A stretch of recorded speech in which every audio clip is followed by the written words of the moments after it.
welcome back to my channel. So for today's video, we're going to learn how to make a spicy salsa. And a little bit about myself is I was actually born in Oaxaca, Mexico. That's where my family's from. And I definitely love to eat very spicy food, and I love my salsas to be very spicy. So if you want to learn how I make my salsa, then stay tuned and let's get started. Okay, so for the ingredients, what we'll need is tomatoes, garlic, onion, some Serrano peppers. Now, you're more than welcome to use jalapenos. If you use jalapenos, it'll definitely not be as spicy, but if you want that extra kick, then I suggest to add the serranos, some salt, and I also like to add chile de arbol to my salsa. I feel like it accentuates the flavors even more.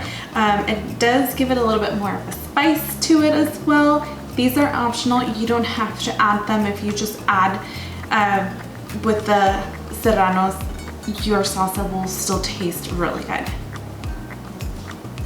So now that we have our ingredients, we're gonna add all of our ingredients to a pot. So I am using this pot. You can use any pot as long as you're able to fit all of your ingredients into the pot. So I'm gonna go ahead and add my tomatoes in here. And I'm gonna add my Serrano peppers as well. Make sure you take the little tail thing off when you add them into the pot. Oh, and one ingredient that I did forget to mention earlier is that we also need some olive oil. Okay, we're gonna go ahead and add our garlic. You wanna make sure we peel our garlic.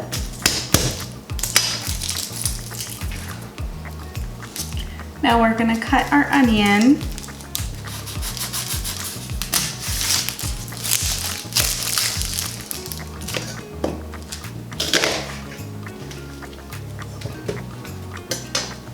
And then I'm gonna add my chiles de arbol.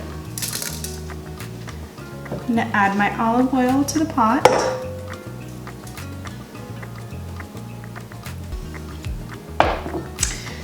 And my salt. Now I'm gonna go ahead and put this on the stove. So now that we have all of our ingredients in our pot, we're gonna go ahead and turn on our stove to medium-high heat. We're gonna go ahead and cover our pot. Now we're gonna let that simmer for a few minutes. Once our tomatoes and our onion, as well as our Serrano peppers, are soft, we're gonna remove them and put them in a blender. So it's been about a few minutes. What I'm gonna do is I'm gonna open this and give this a little mix.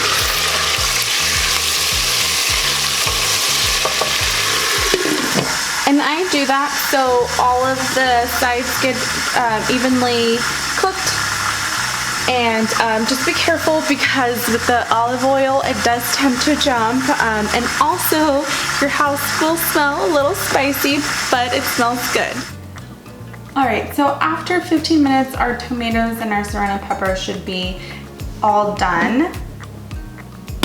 And so now we can transfer it over to our blender. Now be careful because it is really hot. We don't want to burn ourselves.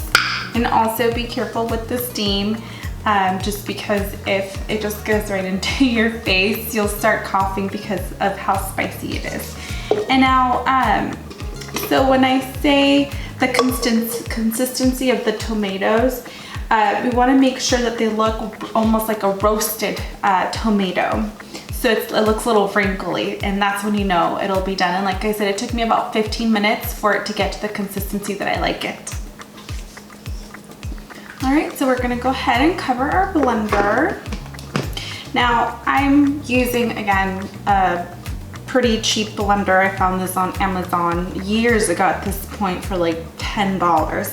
So I use this blender just specifically for the salsa, because if you use your other blenders that you're using for like to make smoothies or to mix like vegetables or whatever the reason is that you guys are using your other blenders, sometimes the spice will stay, and you can taste the spices if you blend it. If you're doing, for example, a smoothie, like even though you washed it, you'll still taste like this weird spicy kind of aftertaste in your smoothie, and you don't want that. So I suggest just to, if you have an old blender, just use that blender specifically for your salsa, because that's what I do. And I usually like to pulse it. I like mine to be a little chunky. You don't have to have yours chunky. Yours can be very smooth, but I like mine a little chunky.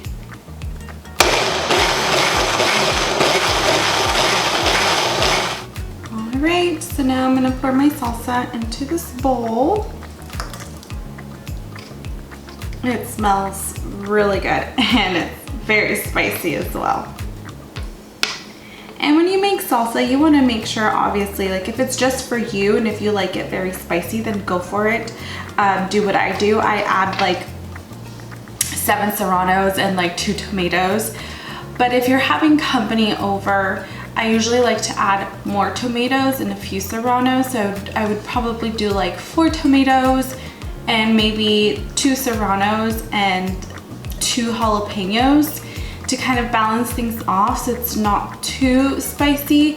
And then you also want to try it to see if you want to add more salt to it, but I think mine is good. All right, now it's time to try our salsa. Let's see how it turned out. I'm just going to use chips to give it a try.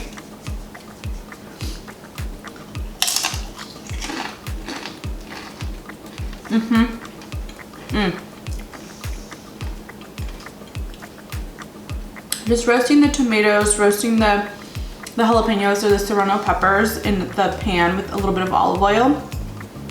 It just gives it a little bit different taste. I think it tastes absolutely delicious. It is spicy. So again, if you guys don't want it too spicy, I suggest add more tomatoes, less serranos, or just use jalapenos instead of serranos.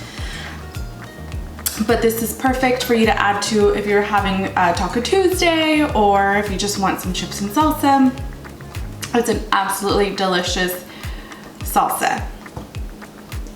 So that is it for my video. Thank you all so much for watching. This is a super simple, easy salsa to make that you can have with carne asada, you can have with your favorite tacos, or you can just eat it with chips. It's very simple to make. Like I said, if you guys don't want it super spicy, go ahead and switch out those serrano peppers to jalapeno peppers. I'm gonna leave all the ingredients and all the measurements that I use down below in the description box. Please give this video a thumbs up, comment, and subscribe to my channel so we can all continue to learn and grow and feel comfortable and confident in the kitchen. Again, thank you guys so much for watching. I'll see you guys on my next video. Bye everyone.